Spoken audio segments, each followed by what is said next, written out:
नमस्कार, स्वागत है आपका न्यूज बाय स्कोप में। आपके साथ मैं हूं नवीन गुप्ता। टी20 विश्व कप में भारतीय टीम ने जीत की हैट्रिक लगा दी है और अमेरिका को 7 विकेट से हराने के बाद अब सुपर 8 के लिए टीम इंडिया क्वालिफाई कर चुकी है। बुधवार को खेले गए मुकाबले में भारतीय टीम ने अमेरिका को 7 विकेट से हराया और सुपर 8 में अपना जो क्वालिफिकेशन है उसको कंफर्म किया। बात करें इस मुकाबले की तो पहले शानदार गेंदबाजी हुई और एक लिमिटेड टोटल पर अमेरिका को रोका गया। और अगर हम कल की गेंदबाजी को देखें तो अर्शदीप सिंह ने शानदार गेंदबाजी की। पहले गेंद पर ही अर्शदीप सिंह विकेट चटकाते हैं और उसके बाद फिर जो शानदार गेंदबाजी का सिलसिला है वो जारी रहता है और अमेरिका की टीम भारतीय गेंदबाजी के आगे मानो सरेंडर नजर आती है। इस मुकाबले पर और अधिक हम चर्चा करेंगे। हमारे साथ हमारे स्पोर्ट्स एक्सपर्ट राकेश रंजन जी जुड़े हुए हैं, सीधे उनके पास चलेंगे। राकेश रंजन जी, जीत की हैट्रिक टीम इंडिया ने लगा दी है और अच्छी बात यह कि सुपर 8 के लिए अब टीम इंडिया क्वालिफाई कर चुकी है।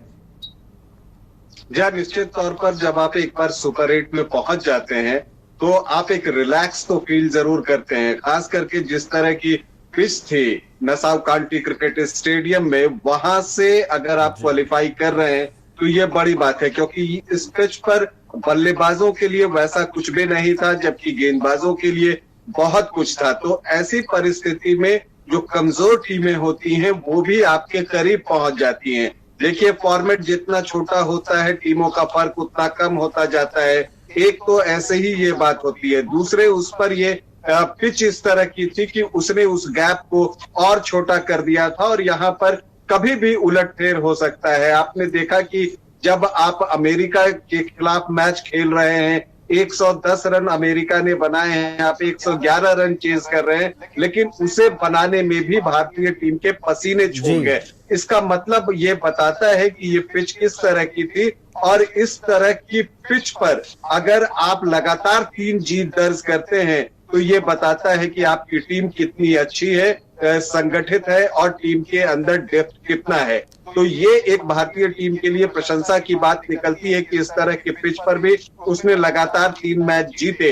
हालांकि अमेरिका ने जो भारतीय टीम है उसके सामने जो चुनौती पेश की है इस मुकाबले में वो काबिले तारीफ है और अमेरिका के हर खिलाड़ी जो है इसके लिए प्रशंसा के पात्र हैं। हालांकि जैसा नवीन आपने बताया कि अर्शदीप सिंह ने भारतीय टीम को एक ड्रीम शुरुआत दी थी और पहले ही गेंद पर जहांगीर को जो है वो पवेलियन का रास्ता दिखा दिया था। और इतना ही नहीं, पहले ओवर में दूसरा झटका भी जो है वो अमेरिका की टीम को लग चुका था। और जब आपको आउट होते हैं आरोन जोन्स जो कि उनके कप्तान हैं, तो ये एक भारत के लिए बहुत रिलीफ की बात थी। और वो इसलिए बहुत रिलीफ की बात थी कि आरोन जोन्स की अगर हम बात करें तो इस टी20 विश्व कप में जो टॉप के 5 बैटर हैं उसमें दूसरी पोजीशन पर है रन बनाने के मामले में, जबकि चौथी पोजीशन पर जो है एंड्रस गॉस हैं, उनका भी विकेट जो है हार्दिक कैच पकड़ते हैं और अर्शदीप निकाल लेते हैं। तो आरोन जोन्स को हार्दिक पांड्या आउट करते हैं और गॉस को जो है अर्शदीप आउट करते हैं और इसके बाद जो है अमेरिका की टीम मुश्किल में पड़ जाती है। यहां पर मैं तारीफ करूंगा अमेरिका के बैटर नीतीश कुमार की, मुझे वो कंपोज्ड दिखे। उन्होंने सीधे बल्ले से रन बनाए और सामने जो छक्का लगाया वो भी लाजवाब था, लेकिन जो साझेदारियां थी वो नहीं पनप सकी और वो इस तरह की पिच पर देखने को मिलती है जहां रन बनाना बड़ा मुश्किल आता है। कोई एक गेंद आती है जिस पर आपका नाम लिखा होता है और आप वापस पवेलियन के रास्ते पर बढ़ जाते हैं। और ऐसा ही अमेरिका के साथ भी होता गया, लगातार अंतराल पर विकेट उसके गिरते रहे और वो 110 रनों तक ही पहुंच सका।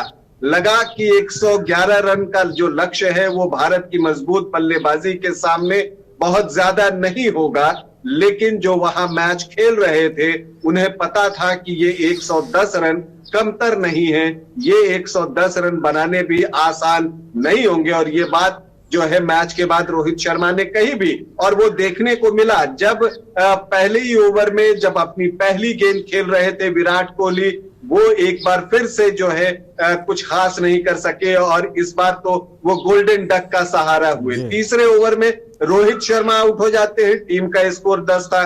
फिर जो इस टूर्नामेंट में जो है भारत के सबसे भरोसेमंद बैटर थे ऋषभ पंत, उनका जब विकेट गिरता है भारत का स्कोर 39 होता है और 18 रन बनाकर जब ऋषभ पंत आउट होते हैं तो लगता है टीम मुश्किल में आ गई है, लेकिन उसके बाद यहीं पर डेप्थ दिखती है भारतीय बल्लेबाजी की, जब सूर्य कुमार यादव और शिवम दुबे जो है और कोई बिना अतिरिक्त नुकसान लिए भारतीय टीम को मैच जिता देते हैं। हालांकि ये आसान बिल्कुल नहीं था और मैं यहां पर बात करूंगा कि एक वक्त लग रहा था कि भारतीय टीम इस मैच में फंस गई है, जब सूर्य कुमार यादव 22 रन पर खेल रहे थे और उनका जो कैच निकला था, अगर वो नेत्रवालकर पकड़ लेते तो मैच का रूप जो है वो बदल भी सकता था, लेकिन वो जीवन दान जो मिला सूर्य कुमार यादव को, उसका उन्होंने पूरा फायदा उठाया। इसके अलावा एक और बात की चर्चा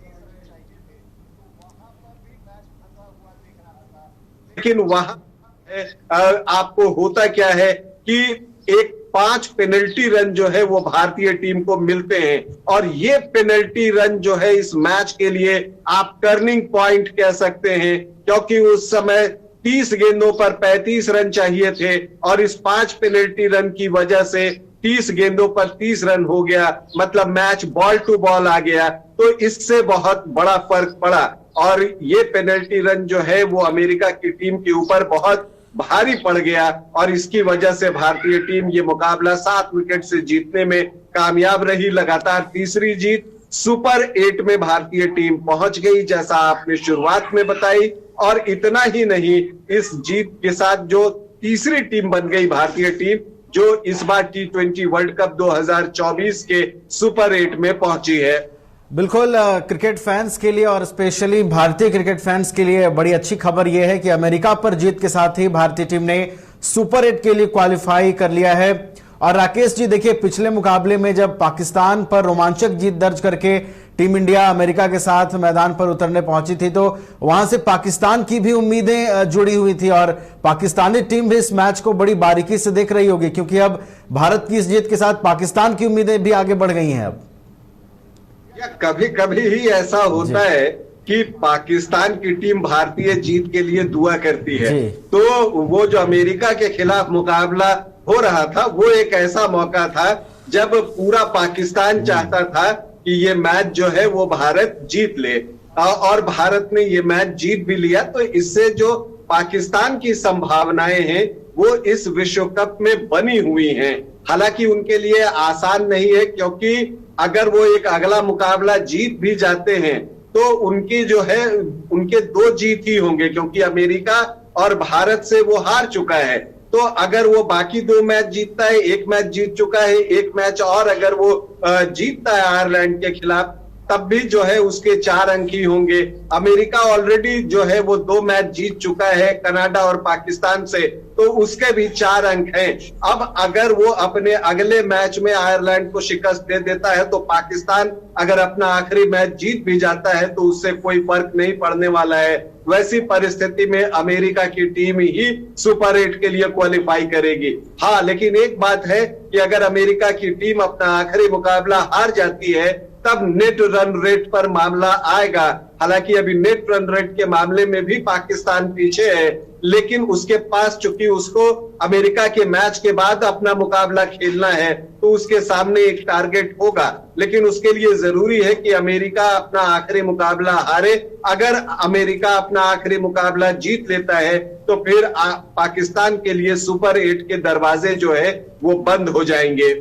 बिल्कुल, कई तरीके के गणित हैं पाकिस्तान के सुपर 8 में पहुंचने की संभावनाओं को अगर हम देखें। राकेश जी, वापस अगर हम T20 वर्ल्ड कप पर बात करें और भारत के तीनों मुकाबलों को देखें तो कोई हाई स्कोरिंग गेम नहीं हुआ है और बाकी मुकाबलों को भी आप देखें, अगर ऑस्ट्रेलिया और इंग्लैंड के एक मुकाबले को छोड़ दें जिसमें शानदार स्कोर खड़ा हुआ था, अगर इन मुकाबलों को छोड़ दें तो एक एवरेज स्कोर खड़ा हो रहा है 120, 130, 140 या उससे भी कम, और लेकिन मुकाबले बड़े रोमांचक हो रहे हैं। तो क्या आने वाले दिनों में भी जिस तरीके से वहां पिच बिहेव कर रही है इसी तरीके के मुकाबले देखने को मिलेंगे? देखिए, भारत के लिए राहत की बात यह है कि न्यूयॉर्क में उसके मुकाबले अब खत्म हो गए हैं। ये 3 मुकाबले उसे न्यूयॉर्क में खेलने थे, ये नसाउ काउंटी क्रिकेट स्टेडियम में, तो वो मुकाबले अब हो चुके हैं। अब भारतीय टीम यहां से फ्लोरिडा जाएगी और अपना आखिरी मुकाबला जो है वो फ्लोरिडा में खेलेगी। फ्लोरिडा में जो पिच है वो यहां से बेटर है, तो मुझे लगता है कि वहां पर विराट कोहली के बल्ले से हमें रन देखने को मिल सकता है, रोहित शर्मा भी स्कोर करें, ये हो सकता है।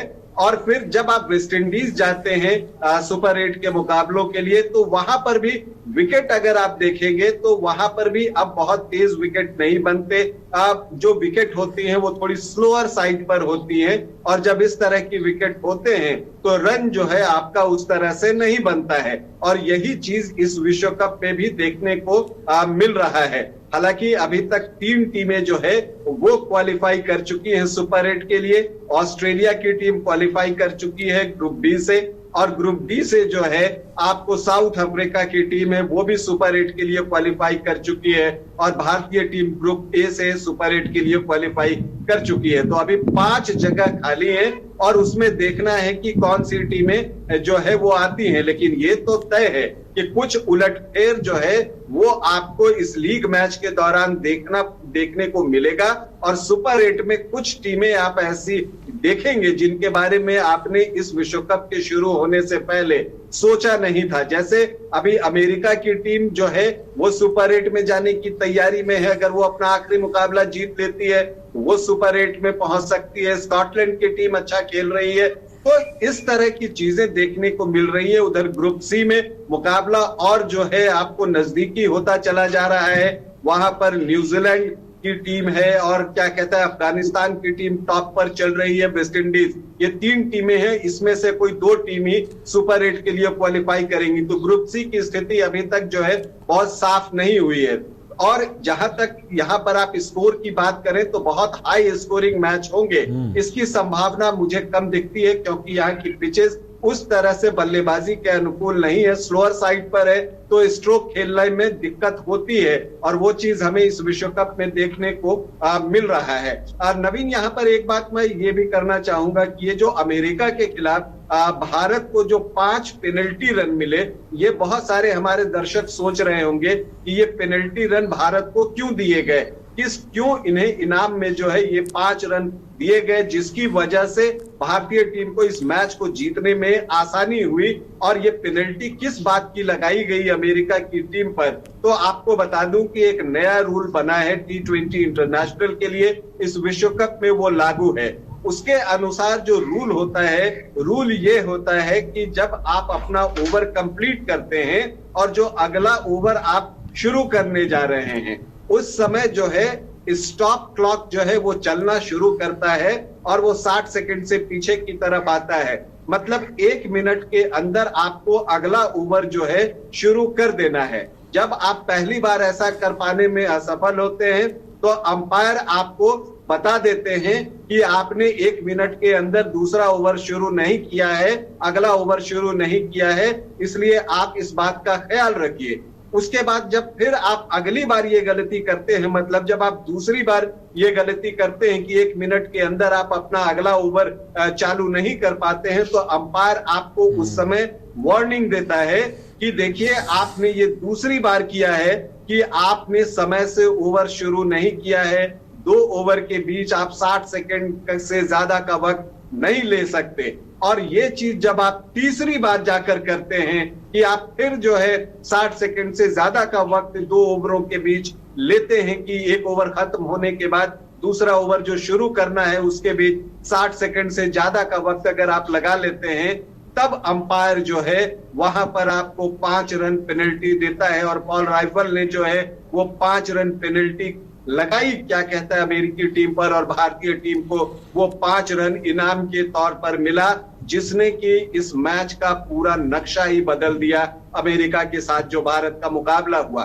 तो इसका मतलब ये है कि देखिए अभी ये अमेरिका के साथ हुआ है, आगे जाकर ये अन्य टीमों के साथ भी हो सकता है। तो अब इस विश्व कप में ये नजर रखने की जरूरत है कि जो 1 ओवर समाप्त होता है और उसके बाद जो अगला ओवर शुरू होना होता है, उसके बीच जो ये 60 सेकंड का समय है, उस पर टीमों को ध्यान रखना होगा, क्योंकि अगर आप इस तीसरी बार ये गलती करते हैं तो आपके अपोनेंट टीम को 5 रन मिल जाते हैं। तो वो चीज जो है भारतीय टीम को फायदा कर गई। तो जो हमारे दर्शक हमें देख रहे हैं और जो ये सोच रहे होंगे मुकाबला देखते हुए कि आखिर भारतीय टीम को 5 रन पेनल्टी के क्यों मिले, किस खुशी में मिले, ये इनाम क्यों, क्या ये अमेरिका के साथ कोई अन्याय तो नहीं हो गया। तो देखिए मैच के परिप्रेक्ष्य में देखिए तो एक सहानुभूति अमेरिका के साथ पनपती जरूर है, लेकिन जो क्रिकेट के रूल है वो सभी को पहले ही बता दिए जाते हैं। और T20 इंटरनेशनल के लिए जो ये नया रूल बनाया गया है, जिसे इस विश्व कप से शुरू किया गया है, उसका पहला शिकार जो है वो अमेरिका ही बना है। तो अब हमारे दर्शक समझ गए होंगे कि वो 5 रन भारत को क्यों मिले।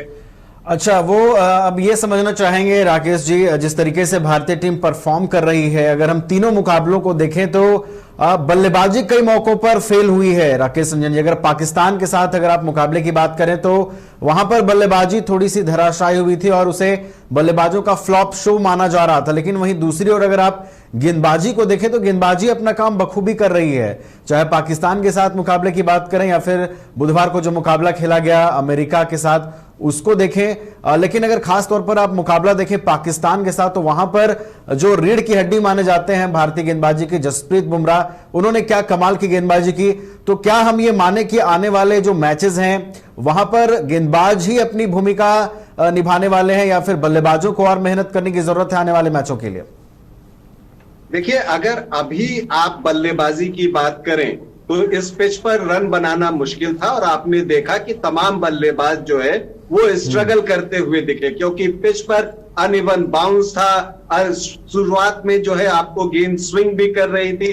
तो ऐसे में स्कोर करना जो है वो आसान नहीं था और यही वजह है कि भारतीय बल्लेबाजी आपको उस उत्कर्ष पर नहीं दिखी जिसके लिए वो जानी जाती है। खास करके विराट कोहली के प्रदर्शन को लेकर चिंता बढ़ रही है और अब ये सवाल भी उठने लगे हैं कि क्या विराट कोहली से पारी की शुरुआत ही कराई जाए या उन्हें फिर से उनके वापस जो उनकी फेवरेट पोजीशन है नंबर 3 की वहां पर पहुंचा दिया जाए। लेकिन मुझे लगता है कि उसके लिए थोड़ा इंतजार करना चाहिए। जब अब न्यूयॉर्क से मैचेस निकलेंगे, फ्लोरिडा पहुंचेंगी, वेस्ट इंडीज पहुंचेगी, तो वहां पर देखना होगा कि वहां पर विराट कोहली पारी की शुरुआत करते हुए किस तरह का प्रदर्शन करते हैं। बाकी बैटर्स के लिए भी बहुत चैलेंजिंग टाइम था और यहां पर स्कोर करना आसान नहीं था। और जब आप गेंदबाजों की अच्छी गेंदबाजी की बात करते हैं तो ये बात आप मानकर चलिए कि जो न्यूयॉर्क में भारत ने तीनों मैच जीते उसमें गेंदबाजों की भूमिका ही बहुत महत्वपूर्ण रही, क्योंकि अगर गेंदबाज अच्छी फॉर्म में नहीं होते और अपोनेंट को कम स्कोर पर नहीं रोकते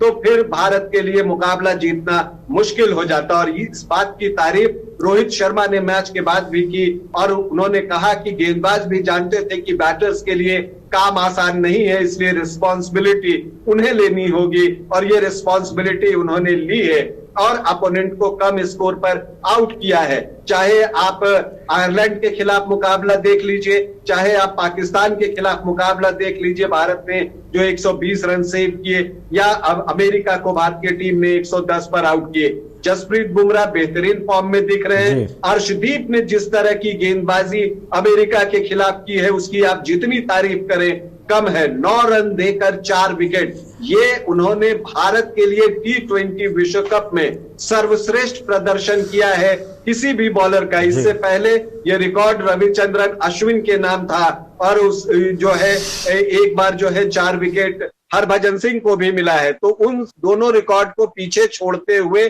सिर्फ 9 रन पर 4 विकेट लेकर अर्शदीप सिंह ने जो है एक बड़ा काम किया है। और जो एक बड़ा काम ये हुआ है कि अर्शदीप के इस प्रदर्शन से जो बाकी बॉलर्स हैं उनको भी ये विश्वास आया होगा कि जिस दिन हमारा दिन खराब होगा उस दिन अर्शदीप जो है वो निकलकर सामने आएंगे और वो विकेट निकालेंगे। तो ये टीम को एक कॉन्फिडेंस देने वाली बात भी है और ड्रेसिंग रूम को थोड़ा रिलैक्स करने वाली बात भी है। सिराज भी अच्छी गेंदबाजी कर रहे हैं, हार्दिक पांड्या ने कमाल की गेंदबाजी की है।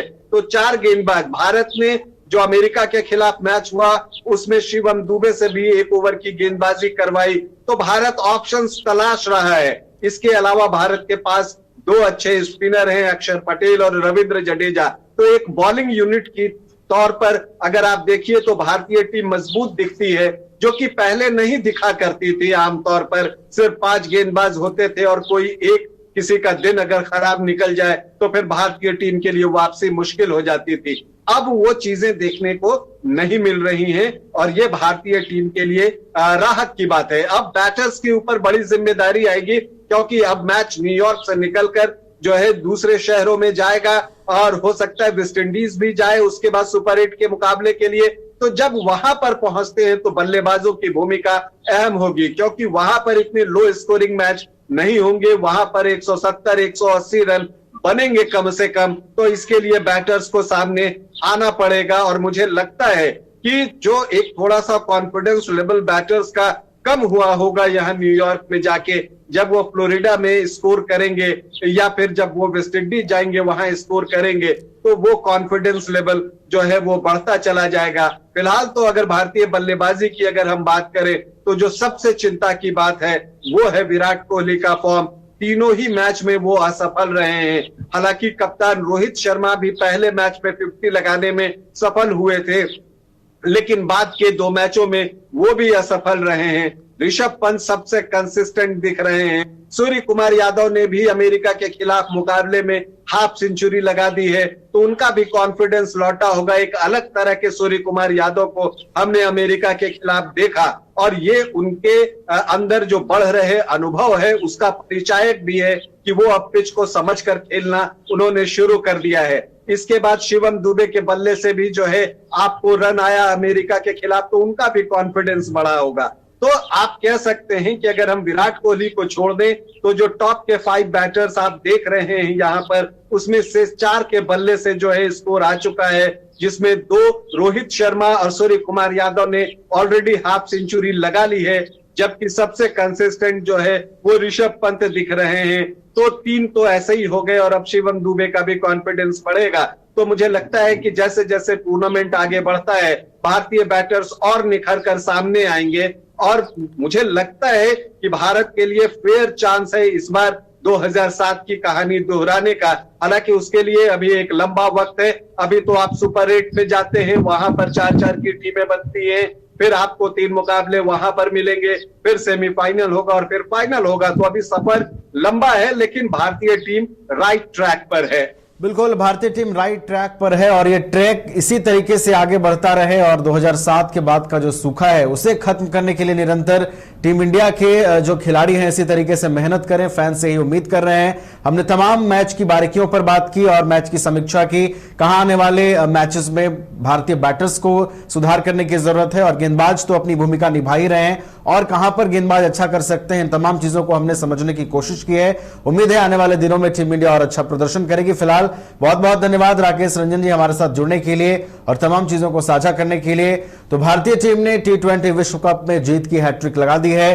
अमेरिका को 7 विकेट से हराने के बाद टीम इंडिया का सुपर 8 का जो क्वालिफिकेशन है वो कंफर्म हो गया है और आने वाले मैचेस में अब टीम इंडिया से दर्शकों की उम्मीदें और बढ़ गई हैं। फिलहाल हमारे साथ इतना ही।